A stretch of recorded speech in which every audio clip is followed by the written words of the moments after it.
You owe me $200 for this month's rent. My mother's voice cut through the kitchen like a blade. I was 14, still in my school uniform. My first paycheck from the grocery store sat in my backpack. $237 earned from 8 weeks of stocking shelves after school. I'd been so proud. I'd planned to save it. Maybe buy a used laptop for school projects. Instead, I was being charged rent. That covers your room, utilities, and food, she continued, not looking up from her coffee. My father sat across from her, reading the newspaper like this was normal. Like their daughter wasn't being asked to pay for the privilege of living in her own home. Plus, you'll need to contribute to the household. Your brother doesn't work, so you'll cover his portion too. I opened my mouth, closed it. The backpack suddenly felt heavier. That moment, standing in that kitchen at 14, was the beginning of understanding that my family's love came with an invoice attached.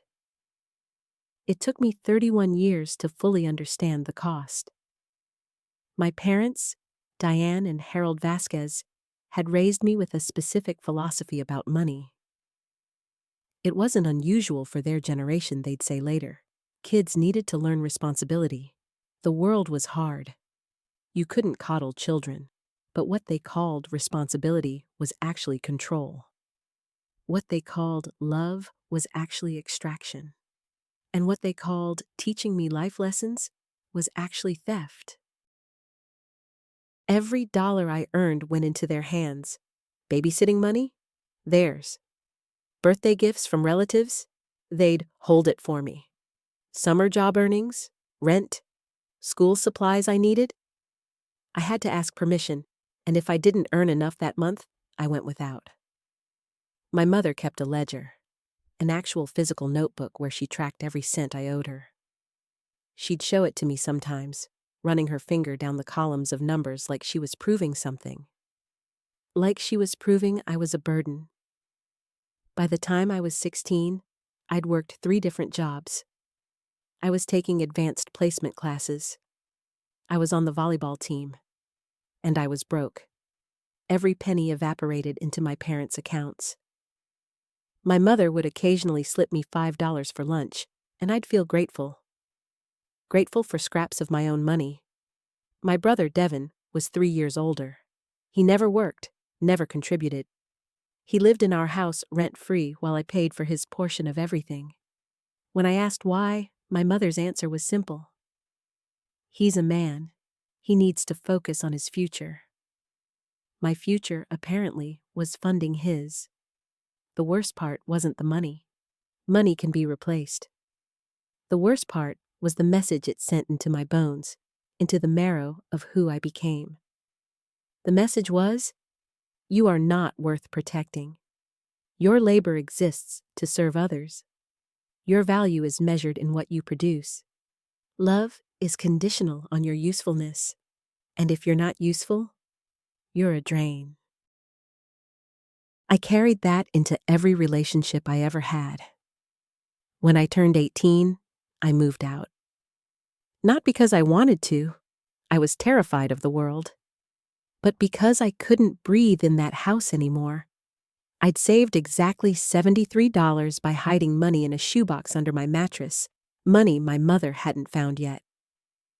I took it and I left for community college, working 3 jobs to pay for my own apartment, my own food, my own existence.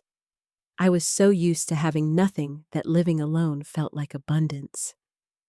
I was so used to being extracted from that, I didn't know how to receive. The first boy who showed me attention in college, I married within 2 years. His name was Marcus. He was charming and attentive, and he made me feel like I mattered. What I didn't see was that he was watching how I'd apologize for existing, watching how I'd give him my entire paycheck and feel like I was doing something right, watching how I'd never ask for anything because asking felt like burden. He saw a pattern in me, a deep groove worn into my personality, and he knew exactly how to exploit it. For 8 years, Marcus controlled my finances. I worked full-time as an office manager, and he worked part-time as a consultant. But somehow, his part-time income was sacred. His money was his money. My money was our money. I paid for groceries, rent, utilities, his car payment, his phone bill, his gym membership, his poker nights. When I asked him for money to buy a pair of shoes, he'd sigh like I was being unreasonable, like I was asking him to fund my frivolous desires instead of my basic survival. When I finally left Marcus at 26, it wasn't because of a dramatic confrontation. It was because I realized I'd become my parents. I was extracting from myself. I was apologizing for my own existence. I was teaching my future children, if I ever had them, that love meant surrender. The divorce took a year. It was ugly in the way divorces are when one person has spent the entire marriage convincing the other person they don't deserve anything. Marcus fought me on every penny. He claimed I was being ungrateful. He claimed I'd stolen from him by leaving. By the time it was over, I was $30,000 in debt from legal fees, and I'd agreed to give him the car just to make it end. I spent my 30s rebuilding. Therapy, lots of therapy, a job that paid better, friendships with people who didn't keep score. I learned to say no. I learned to ask for things. I learned that my labor belonged to me. But I never quite shook the feeling that I was supposed to be paying for the space I occupied. That feeling lived in my chest like a second heartbeat. At 38, I met David. He was different. He was kind in a way that felt suspicious at first. He didn't keep track. He didn't make me feel guilty for having needs. He actually wanted to know what I wanted. We dated for 3 years before he proposed, and I said yes because I'd learned enough about myself to know that he was genuinely good. We got married quietly, just family. My parents came. They were cold to David, suspicious of him, like they knew he represented something that threatened their narrative about me. They were right to be suspicious. He was going to undo everything they'd taught me. We had a daughter, Sophia, when I was 41. And that's when everything changed. Not because of anything David did, but because of what I realized I was about to do. I was in the nursery with Sophia, 3 days old, and I caught myself thinking about how much it would cost to raise her. Not in the normal way parents think about costs, college funds and braces and school supplies. I was thinking about it the way my mother had thought about it, as a debt, as something Sophia would owe me. The thought made me physically ill. I went to therapy that week. I told my therapist, Dr. Chen, about my childhood, about the rent, about the ledger, about the way my mother had tracked every cent I owed her like I was a business investment that hadn't paid off. I told her about Marcus, about how I'd replicated the pattern because it was the only pattern I knew. "You're terrified you're going to become your mother," Dr. Chen said. It wasn't a question. "I'm going to ruin her," I whispered. "I'm going to teach her that she's a burden." "Are you your mother?" Dr. Chen asked. I wasn't. But I could feel the machinery of it inside me, ready to activate. The moment Sophia cost me something, the moment she was inconvenient, the moment she needed something I didn't want to give, that's when it would happen. That's when I'd start keeping score. I made a decision in that office. I was going to break the cycle, not just for Sophia, for myself. I was going to excavate every belief my parents had planted in me, and I was going to burn it down. I called my mother that night. It was the first time I'd spoken to her in 6 months. We'd had a distant relationship since my 20s, cordial but cold, the way you're polite to someone who hurt you, but you're not willing to forgive. "Brenora," she said, surprised. "Is everything okay?" "No," I said. It's not. I need to talk to you about something. I told her about the rent, about the ledger, about how it had shaped me. I told her about Marcus. I told her about the therapy. I told her about Sophia and my fear that I'd become her. I expected her to defend herself, to explain, to say it was normal, that she was just teaching me responsibility. Instead, she was quiet for a long time. I didn't know it affected you like that, she finally said. The words hit me like a punch. Not because they were apologetic, they weren't, but because they revealed the fundamental disconnect. She hadn't known.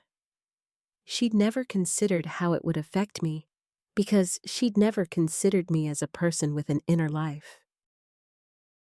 I was a problem to be solved, a child to be trained, a resource to be managed. I need you to understand something, I said, my voice steady. I'm not going to do this with Sophia.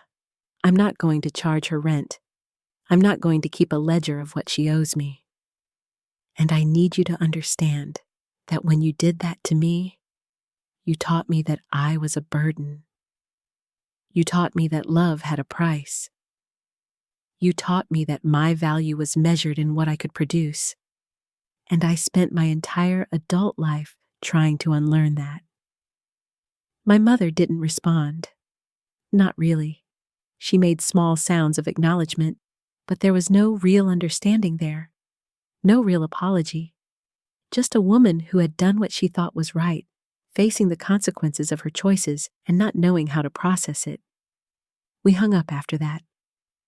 We didn't talk again for 2 years. During those 2 years, I poured everything into being the opposite of my mother. I never charged Sophia for anything. I never kept score. When she needed something, I provided it. When she wanted something, I explained why we could or couldn't afford it, but I never made her feel like she was a burden for wanting. I never made her feel like she owed me for the space she occupied. But something else was happening too. Something I didn't expect. I was starting to understand my mother, not forgive her. Understanding and forgiveness are different things. But I was starting to see the woman behind the ledger.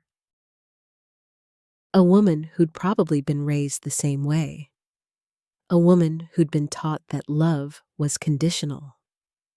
A woman who'd never learned another way to show care except through control and extraction. A woman who was probably terrified that if she didn't keep score, she'd lose everything.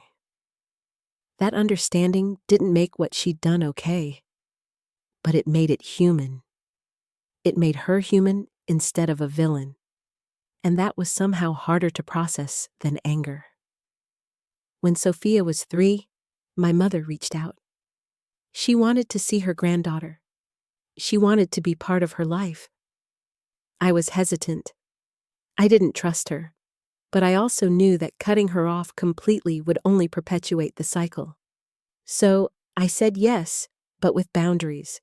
She could see Sophia, but I would be present, and if she ever tried to charge Sophia for anything or make her feel like a burden, it would end. My mother agreed.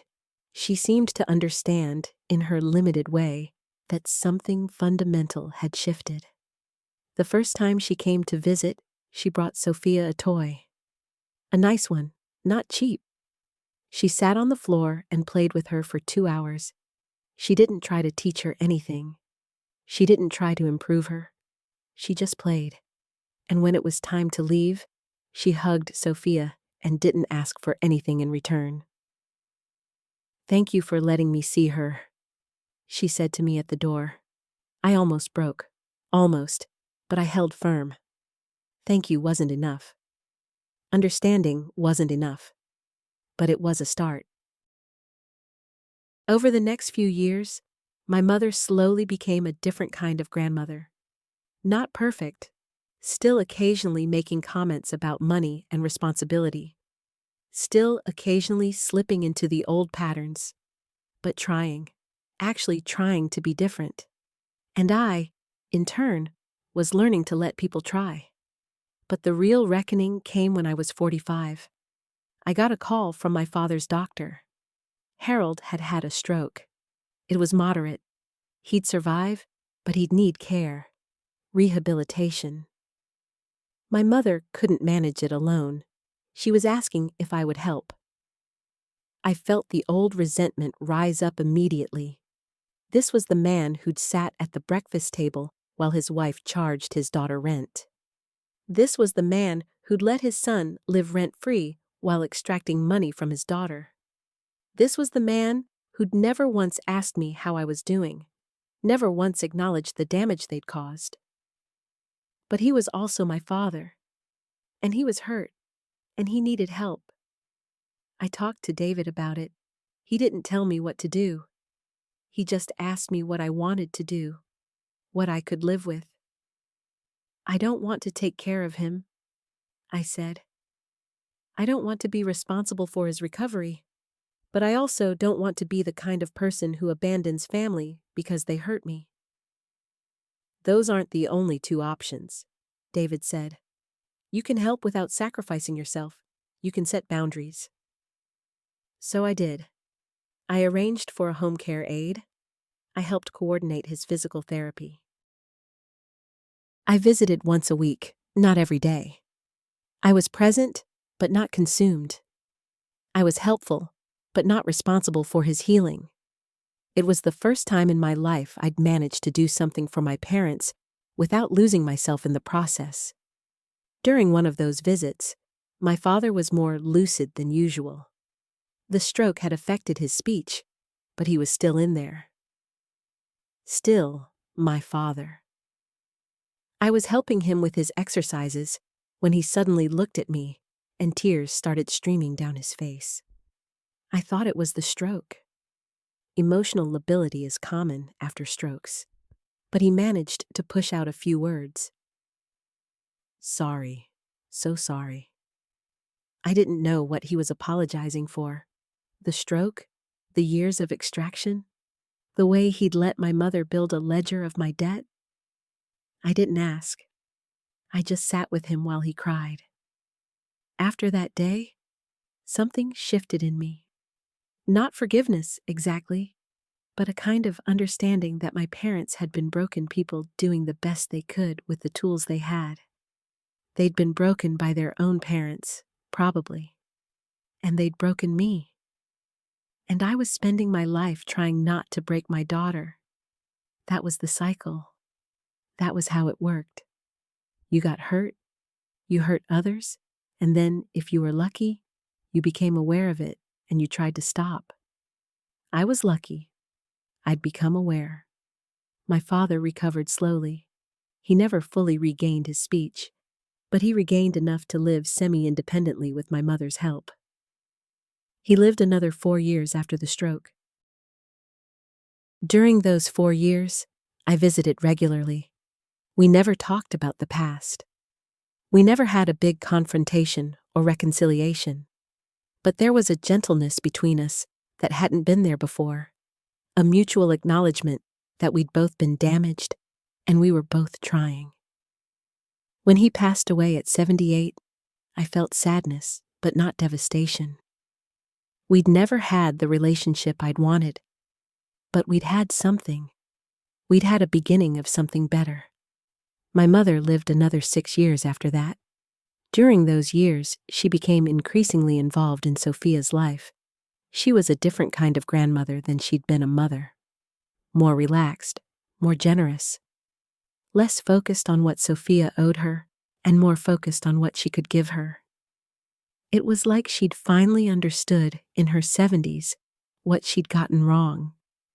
When my mother was 82, she had a heart attack. She survived it, but it was clear her time was limited. She called me to her bedside. I was there within hours, and she took my hand. I want to tell you something, she said, her voice thin and papery. I want to tell you that I'm sorry. For the rent, for the ledger, for all of it. I waited. There was more. I did it because I was afraid, she continued. I was afraid that if I didn't make you work for your place in this family, you'd think you could just take and take and take. I was afraid that love without conditions would mean you'd abandon us. I was afraid that if I didn't keep you indebted to me, you'd leave and never come back. I left anyway, I said quietly. I know, she said. And you came back anyway. You came back even though I didn't deserve it. That's when I finally understood what I'd done wrong. She squeezed my hand. Don't do what I did. Don't make Sophia pay for the space she takes up in the world. Let her be free. I won't, I promised. She died 3 weeks later. At her funeral, I stood in the front row between David and Sophia, who was now 15, and I thought about cycles, about how they break and how they continue, about how my mother had broken me and I'd almost broken Sophia, but I'd caught myself, about how my father had let it happen and had never quite understood why it mattered, about how my brother had benefited from the extraction and had never questioned it. I looked at Sophia, standing beside me in her black dress, and I thought about all the ways I'd tried to give her what I hadn't had. Not just money or material things, but freedom. The freedom to exist without debt. The freedom to want things without guilt. The freedom to be imperfect and still worthy of love. After the funeral, I took Sophia out for coffee. Just us. We sat in a quiet cafe, and I told her about the rent, about the ledger, about everything. I told her because I wanted her to understand where I came from. I wanted her to understand why I'd been so careful with her. I wanted her to understand that the way she'd been raised wasn't normal, but it was intentional. Why are you telling me this? She asked. She was old enough now to understand the implications. Because I want you to know that you don't owe me anything, I said. Not for raising you, not for loving you, not for any of it. You exist. That's enough. You're enough. You don't have to earn your place in this family. Sophia cried. She cried because she understood what I was saying. She understood that there was a woman, her grandmother, who had believed children needed to be charged rent. She understood that there was a man, her grandfather, who had let it happen. She understood that there was a woman, me, who had almost repeated the pattern, but had chosen not to. And she understood that in that choice, I had given her something my parents had never given me. Freedom. Now, at 56, I look back at my life, and I see the architecture of it, how it was built on extraction and control, how I'd spent my 20s and 30s trying to dismantle that architecture, how I'd spent my 40s and 50s building something new, how I'd finally understood that love without conditions wasn't weakness. It was strength. Sophia is 23 now. She's in college, studying psychology. She wants to be a therapist. She wants to help people break cycles like mine. She's never charged me for anything. She's never kept a ledger. She's never made me feel like I owed her for her existence. And I've never made her feel like she owed me for mine. David and I are still together. We've built a life that's quiet and stable and free from the extractive patterns that characterized my childhood and my marriage to Marcus. He's never asked me to justify my existence. He's never kept score. He's shown me what love actually looks like when it's not conditional. I've been in therapy for 28 years now. Different therapists at different points, but always someone to help me untangle the knots my parents tied in me. Dr. Chen, my first therapist, retired 5 years ago. I still think about her. I still think about that moment when she asked me if I was my mother. The answer was no. But I could have been. That's the thing about cycles. You can break them, but only if you're willing to see them. Only if you're willing to do the work. My brother Devin never did that work. He went through life believing he was owed things because he was a man. He believed his sister should pay for his existence. He never questioned it. He never examined it. He just accepted the extraction as his due. Last I heard, he was on his third divorce and struggling with substance abuse. I don't know if those things are connected to how he was raised, but I suspect they are. I suspect that when you grow up believing you're owed things, you spend your entire life feeling cheated when the world doesn't provide them. I tried to reach out to him once, after my mother died. I wanted to talk to him about the patterns we'd inherited. He told me I was being dramatic. He told me our parents did the best they could. He told me I should stop blaming them for my problems. Then he asked if I could lend him $5,000. I said no. For the first time in my life, I said no to my family without guilt. I said no because I'd learned that saying no wasn't cruel. It was necessary. It was the only way to maintain boundaries. It was the only way to stop the extraction. He didn't speak to me for 3 years after that.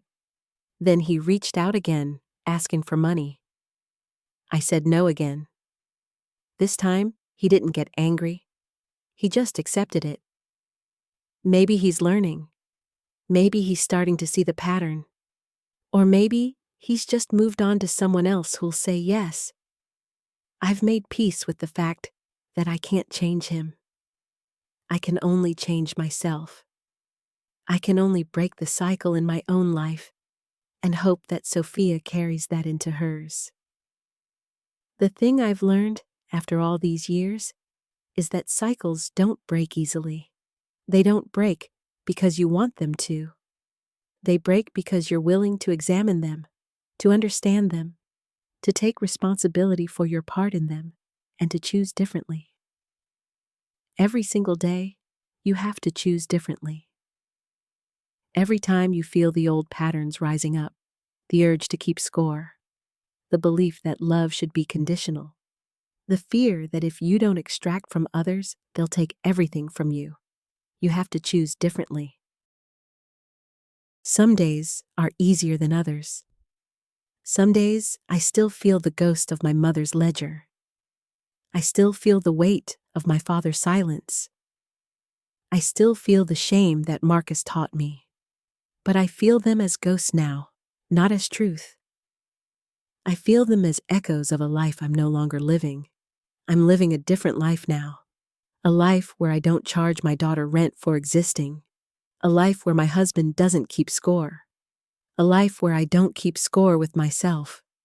A life where love is free and unconditional and doesn't come with an invoice attached. It took me 56 years to get here. It took therapy and heartbreak and my own daughter being born and my parents getting sick and my father dying and my mother apologizing on her deathbed. It took all of that to understand that the ledger my mother kept was a prison, and I was both the prisoner and the warden. But I'm free now, and I've made sure my daughter is free, and that's everything.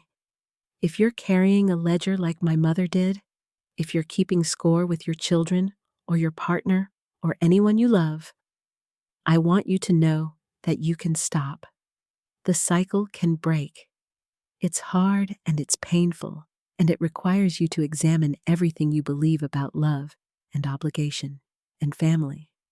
But it's possible. And on the other side of it, there's freedom. That's what I want you to know. That's what I want you to understand. That's what I'm telling you now, at 56, having spent most of my life learning this lesson. Love without conditions is the only love worth having. Break the cycle. It's not too late. If you want more stories like this, stick around.